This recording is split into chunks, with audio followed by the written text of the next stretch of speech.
This is all we know for sure about what is happening on the ground in Yugoslavia and in the air above that war-torn nation.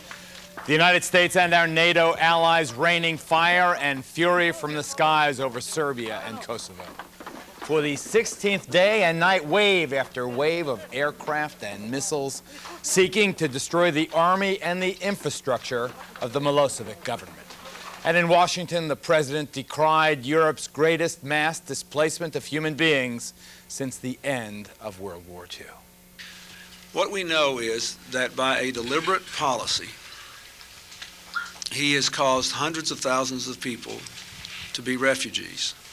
We know that thousands of innocent people have been killed, defenseless, completely defenseless people.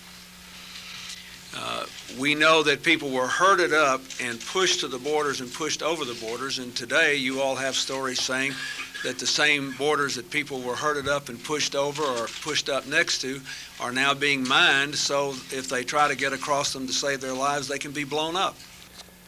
Calling the human loss breathtaking, President Clinton today spoke of the immense tragedy that continues to unfold and deepen in and around Kosovo. The State Department said there are credible reports now of massacres by Serb forces in at least 9 towns, showing maps and surveillance photos of torched villages and other scenes of destruction.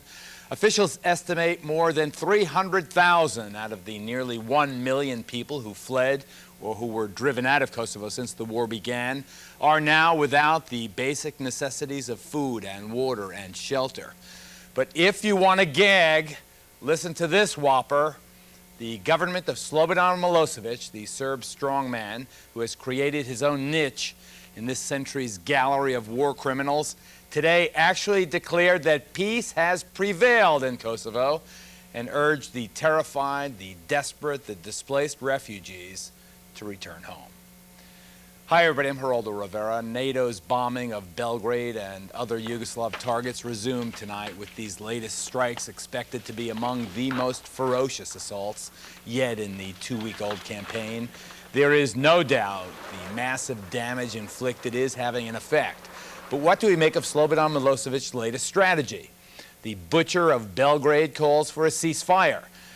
Let's the refugees return, then closes the borders behind them with minefields. We still don't know where thousands of missing refugees are actually located. We still don't know whether the 3 captured American soldiers will be released. Now Milosevic declares that his 14-month-long war against the separatists in Kosovo is over. Is he trying to split the NATO alliance and force Europe to accept a divided Kosovo? We have a wonderful panel to discuss all these many and complex issues, but I first want to go, if I can, to Richard Marcinko, the former Navy SEAL, the author most recently of The Real Team. Dick, tell me, what happened to our 3 guys? How'd they get nabbed? What happened? Well, it's hard to tell, Geraldo. My guess is when they changed the mission from being in the United Nations blanket to a NATO blanket, they maybe got a little closer to the border than they were when they split up. At any rate, being a bad guy by nature, they were a target of opportunity and they got snapped up. So I think they were just too close to harm's way. All right, let me try and take this in order. First, let me formally introduce the guests. First, in Los Angeles, we welcome back Arianna Huffington. Arianna is one of 16 prominent writers, attorneys, artists, and business executives who today signed this ad in the New York Times: "God will bless you, President Clinton, if you drop food, not bombs, this Orthodox Easter." In the midst of all this uncertainty, one thing for sure, the NATO airstrikes continue. But before I go to those NATO airstrikes, let me go back to Arianna and this ad. Arianna, why? Why stop? Because we stopped for Ramadan. We have always honored people's religions. This is the most sacred day, this coming Sunday, in the Orthodox calendar. There are 300 million Orthodox Christians around the world, Geraldo. So this move by Milosevic, who is an atheist, a communist, who obviously doesn't care about Easter, but his move of offering a unilateral ceasefire over Easter is very significant, because with the United States responding the way they did, with dismissing it, treating it as something absurd, even though we did not bomb Iraq over Ramadan because we did not want to offend their religious sensibilities, that response has really, really incensed the Orthodox around the world. There are anti-American demonstrations in Greece, there are anti-American demonstrations in Sofia, in Skopje, and why? Why couldn't we stop for 24 to 48 hours? What harm would that do? It is really the way this war is being fought, with complete incompetence and lack of understanding of the deep forces that are motivating the Serbians beyond Milosevic. Ariana, exactly when does the Orthodox Easter begin and end? Well, the three most sacred days really start tomorrow with Good Friday, and then going on to Saturday, and the most important ceremony is at midnight on Saturday. My children and I will be there. Every Orthodox is there. Even if you don't go to church through the whole year, you'll be there at midnight for the resurrection on Saturday night, when all the churches all around the world are darkened at the same time, and then a candlelight comes in, and everybody lights a candle together. I and understand. You know Many of my friends are Orthodox, and they all attend the, even those who don't go to church, attend the midnight Saturday So what service. is America? Gary Kokalari, president of the Albanian Heritage Foundation. What's so wrong about stopping for Orthodox Easter? Well, I guess it's tragic when innocent people have to be tied up in a situation like this, particularly the Orthodox in Serbia. But, and Ariana mentioned Ramadan and how the president stopped bombing there. But I guess I want to ask her what happened during the height of one of the Islamic holy seasons, toward the end of March and going into April, when the Serbs went into Albanian homes, who are predominantly Muslim, expelled them from their homes and said, "You leave or you die," at the height of their religious season. I don't expect Milosevic to behave like a civilized man. I do expect President Clinton to behave like a civilized man. I'm not asking Milosevic to behave differently. I'm asking the President of the United States. Well, the bombing can stop very easily. Milosevic has the power to do that. But I don't understand. What would it cost this country, even if we did it purely for tactical reasons, in order not to incense the Orthodox around the world? Isn't that worth it? You know what? This is going to cost us a lot in terms of maintaining the NATO alliance. Ariana, we got the point. It's been well made, Gary. Ariana, but there are innocent Albanians that while we're speaking, they're still being forced from their homes. They're still being murdered. I have a list that came out just this week of about 400 Albanians that we know have been murdered just in the past couple of days. So, you know, what are we supposed to do about these people? Okay, let me ask, all right, we know how Ariana feels. Let me go right to Lieutenant General Thomas McInerney. You're one of the former commanders there in the field. You're a combat airman. What about stopping? How bad will it be to stop for, say, 24 or 48 hours to honor what Ariana correctly points out is this very sacred day? Well, Ariana's certainly got a very good point. It is a very sacred day, but if Ariana wants this thing to go on another year, and if she wants for each day you stop it, you move 25,000 Albanians out into more evicting them from their homes, then fine, if that makes you comfortable. The difficulty is, Ariana, is we are dealing with a despot. Now, I know you're trying to have President Clinton send a good signal, but President Clinton's sent enough good signals, and as difficult as it is, because there are a lot of hard choices throughout this whole thing, if you lose that momentum, if you fracture this effort, because the people that are going to be out there doing the ethnic cleansing are the troops. They're not going to be there at midnight mass with a candle. They're going to be out doing more ethnic cleansing, preparing their positions, etc. So that's our concern. I'm going to shock everybody here, because I hate Milosevic, and I think that what he has done to the proud Serb nation is an obscenity that will go down in the history of infamy. He ranks with Hitler, in my view. He ranks with some of the worst that ever walked the face of the earth. But I have heard from my friends, the Orthodox, who have nothing but contempt for Milosevic, who have nothing but contempt for the Third Yugoslav Army, now perpetrating these massacres in Kosovo. Still, 300 million Orthodox Christians deserve for us to have a tactical setback, if that is necessary, for their most sacred day to be honored. Please forgive me. It's my opinion, my constitutionally protected opinion. I think Ariana Huffington is right. Let me go now to the situation on the ground in Serbia and Kosovo. Right now, we go to NBC's Jim Miklaszewski. In Belgrade tonight, the acting president of Cyprus, optimistic he'll win the release of the 3 GIs. But the Serbs still refuse to let them go. U.S. officials are still hopeful they'll be freed as early as tomorrow. At a news conference with a visiting Chinese premier, President Clinton claims the 3 Americans are being held illegally and should be released. The president stops short of calling Serb leader Milosevic a war criminal, but says Milosevic should be investigated for crimes against humanity in Kosovo. The human loss has been breathtaking. The State Department today released surveillance photos before and after, showing the devastation left behind by Serb troops. The Pentagon also denies Serb allegations that NATO bombs leveled most of Kosovo's capital, Pristina. The U.S. says Serb forces themselves blew up the town. And to stop the steady flow of propaganda coming out of Belgrade, NATO today threatens to blow up the towers of Serb state television. It has filled the airwaves with hate and with lies over the years, and especially now. It is therefore a legitimate target in this campaign.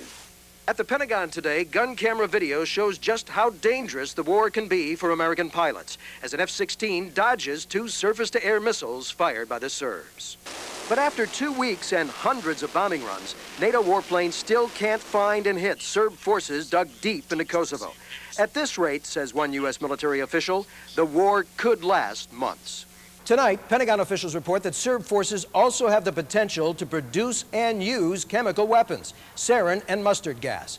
But the officials warn that any NATO response would be devastating, and that not even Milosevic would be desperate enough to use them. Jim Miklaszewski, NBC News, the Pentagon.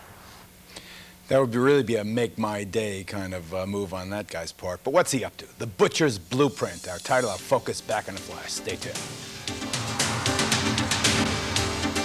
The important thing to me is to stop the killing, to stop the exodus, to see the refugees return, to see them safe, to see a political solution that gives them the autonomy that they were promised, to have an international peacekeeping force that will prevent this from happening again. The humanitarian suffering and loss here is staggering, and it is a repeat of what we saw in Bosnia.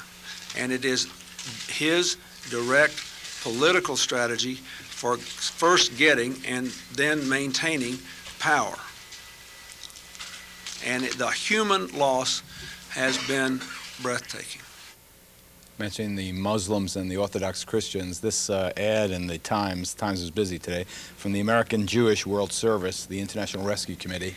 Look at that picture. Just give me the picture. Forget the year. What does it remind you of? What does it remind anybody of? Trains jammed with refugees, leaving everything behind, going they don't know where, to a fate they have no idea what it is. Dick Marcinko, what does it do to your warrior spirit when you see this?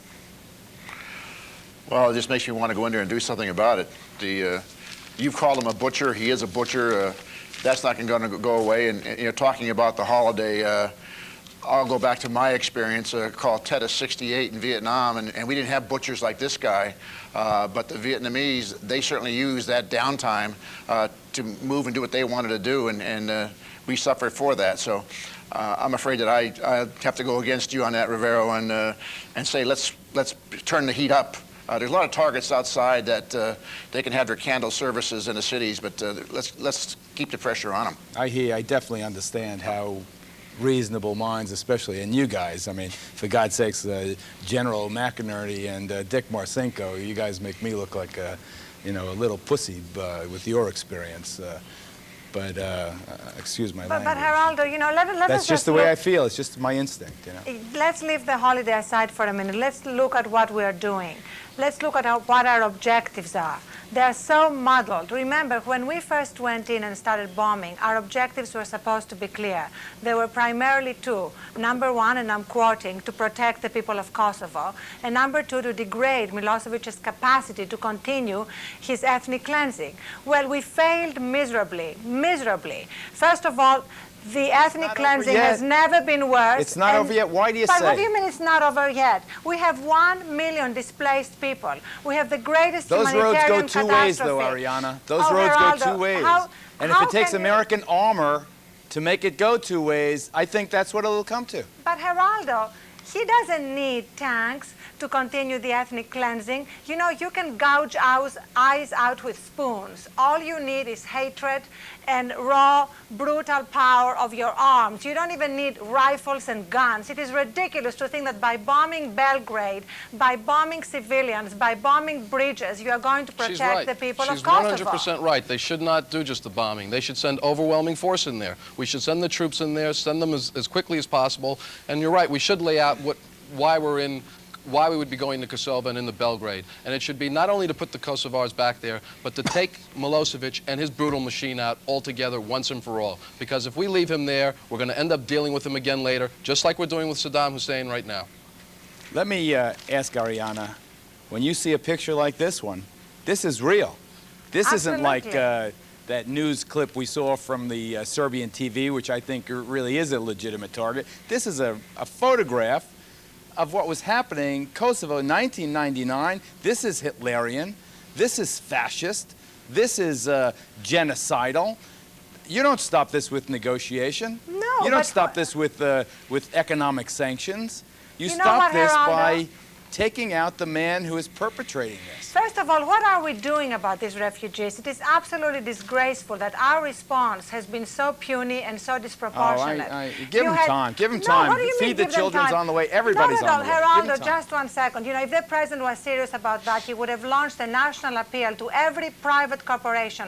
Where is Archer Daniels Midland with all the food they have? Where are American Airlines? All these people should be involved in a massive campaign to help the situation there. NATO announced today that within 24 hours, actually, from today, there will be no food there. What are we doing about it? We have the president laughing with the butcher of Beijing while he's bombing the butcher of the Balkans. Okay, Is that our response? I think mistakes were made. General, let me go to you. True mistakes were made, correct? Yeah, absolutely. And they were. Will you list some of them as you see them, General? Well, I think when we took the option right away off the table of ground forces, I feel very strongly that that allowed him to unleash the Third Army into Kosovo. And we had forces in Bosnia and Macedonia that could have done things. So that was one of the biggest mistakes.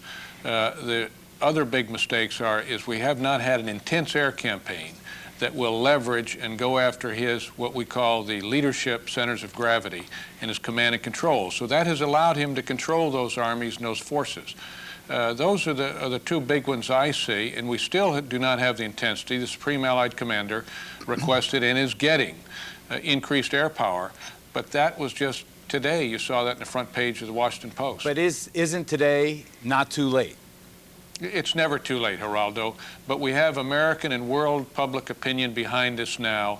Let's keep the momentum going. I do not like this gradualism strategy. I don't either. I it reminds me believe- too much of another war a long time ago. But Absolutely. here, this is the way America will stay with the president. Here, America, there's one great force on this planet that can make this go away. And we are that force. You're absolutely right, Geraldo, but the point is, let's not lose our momentum. Let's keep our focus. Ariana is talking about an issue that is extremely important, but let's talk about the air campaign and the way we can rid the world of Milosevic as quickly as possible, and the people, the leaders, the commanders, those people that are supporting him in carrying out this terrible, terrible deed. I've got to carry out a semi-terrible deed. Take a quick commercial break. I'll be back, though. Stay tuned.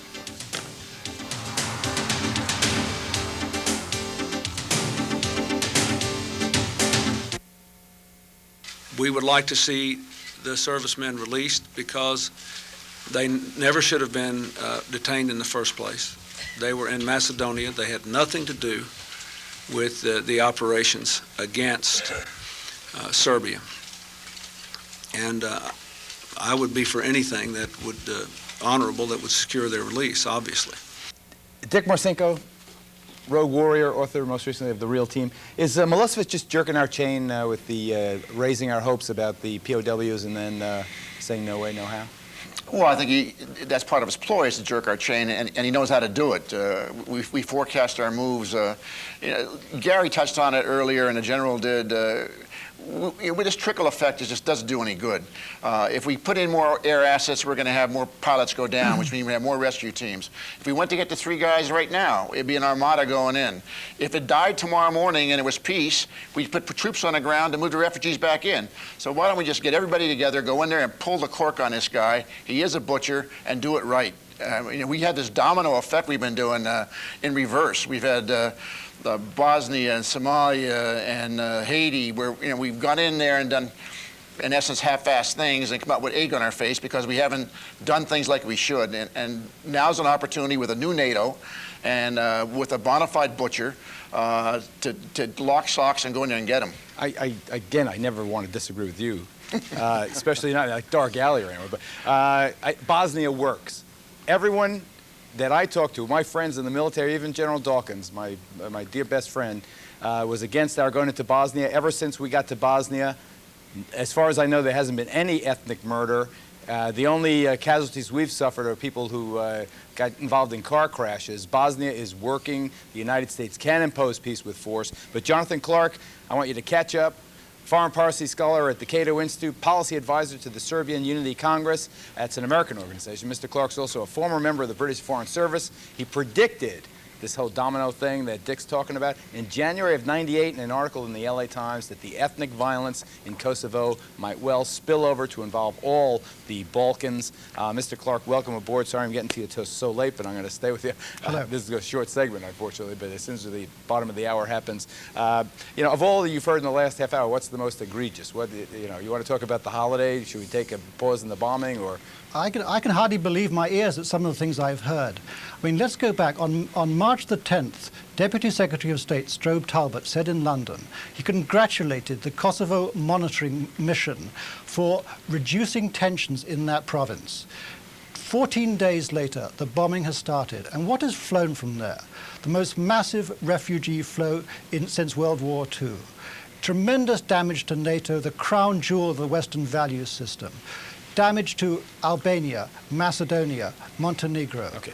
Mr. Clark will continue his very pessimistic view of everything that's been done, but we have to take a break first. Stay tuned. The Butcher's Blueprint continues. Before we go live to Belgrade, some quick poll numbers. The president's job approval hovering right around 60%, just below it. President's handling of Kosovo, pretty good. Not uncommon, though, to rally around a president at a time of war. As to the airstrike support, very solid, approaching 2/3. If the airstrikes aren't enough ground troops, I predicted correctly 48 hours ago that the number then in the 30s would rise. It certainly has. It's right about half the people questioned say send in the boys if necessary. One of them's there already, NBC's Jim Maceda, one of the heroes in Belgrade. Jim, what's going on? What's the news? Gerlado, we just have seen some Serb television pictures that certainly do confirm what we had heard earlier, according to Studio B radio. But now the pictures are there of these huge fuel storage tanks hit in a town called Smederevo. It's about 30 miles east of Belgrade. We also have heard reports, have not seen pictures, but have heard reports about 100 miles south of Belgrade in a town called Kragujevac. That's where the Yugo car, if you recall back in the 80s, the smash hit that had in the States.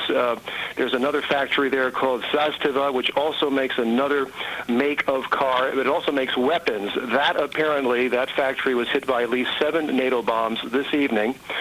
We have no confirmation of casualties, but that could be huge because 300 to 400 workers have been demonstrating day and night inside this factory as human shields, if you would, Serbs who have been taunting NATO to drop bombs there, protecting the factory. Again, if they were inside that factory at the moment of the bombs, it's going to be a huge story. Down the road from that town is another town called Jagodina. We understand that NATO bombs have hit a TV repeater or a TV relay station there.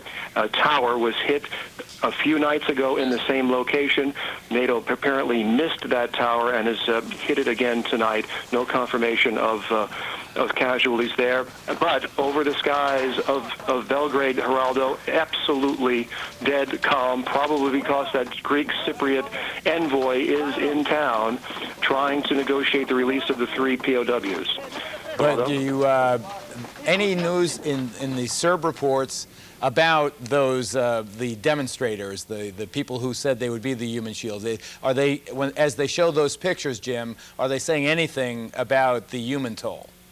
No, absolutely not. We don't, again, the factory in question here is in Kragujevac. It's a different location than that which has appeared on Serb television. It has only been a radio report and a Tanjug press agency, the official press agency report. So no mention of it. We have seen, however, earlier, every bridge in Belgrade and every bridge remaining in Novi Sad, because already 3 have been destroyed there, filled with demonstrators holding hands, bridging old and new Novi Sad as they are doing old and new Belgrade, forming these long lines, trying to protect the remaining bridges and infrastructure in the capital and in the second largest city of Serbia. So they are, again, taking NATO on, if you will, taunting NATO to drop bombs, to create perhaps a casualty or a situation that would absolutely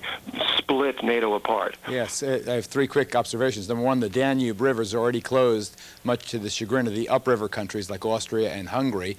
Right. Number 2, it seems like NATO is not at all amused by any of these protestations. They said they were mad at Serbian television. You say they've just taken out a TV repeater tower.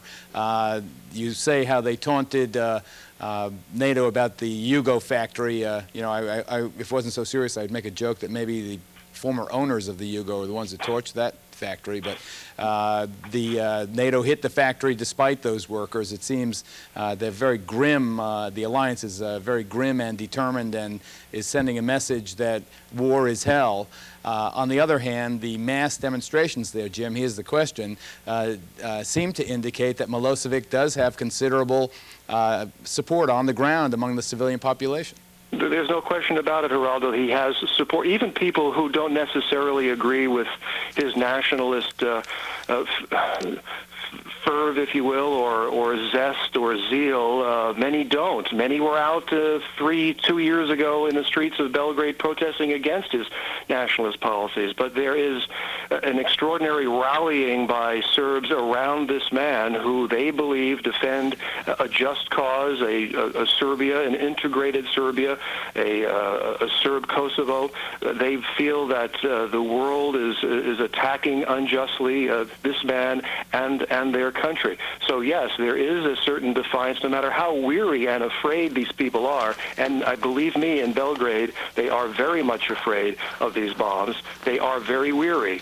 But at the same time, they are extremely angry. They are in disbelief of what has happened to downtown Belgrade, and they will continue to rally around this gentleman. Jim Maceda, again, great job, Jim, in Belgrade. Hope to talk to you tomorrow night. Stay safe. Jonathan Clark, what you heard just now, does that reinforce your feeling? Well, I think it really does. I mean, it seems to me that we are reinforcing the very thing which is producing the calamity that we're all facing. I mean, look around the world. There are plenty of ethnic religious disputes. Northern Ireland, Kashmir, Nagorno-Karabakh. I myself was concerned with one in Rhodesia. I was part of the British negotiating team. We negotiated for 15 years with Ian Smith. I could show you precisely the same sort of pictures that you've shown on television tonight. We were heavily criticized for dealing with a person whom many people regarded as a sort of African Hitler, and yet we got the job done. We never once threatened to bomb. We never once threatened to invade. And the idea that we're doing that, particularly, I mean, only in the Balkans, seems to me to be really folly. We're digging a ditch for ourselves. Mr. Clark, you know, first of all, it appears to me that basically what you're doing is shilling for Milosevic. And whatever we did This is Gary Kokalari, president of the Albanian Heritage Whatever Foundation. we did in other parts of the world, the fact of the matter is that right now there is ethnic cleansing and there is genocide going on in Kosova. We have people that have been driven from their houses. Over 1 million people, which is unbelievable. We have women and children that have been murdered. As I just showed earlier, we have 400 people that just in the last few days have been murdered. What are we going to do to tolerate this? My concern is precisely for those people. My heart goes out for those people. I think that they are being used as pawns by NATO. For being used as pawns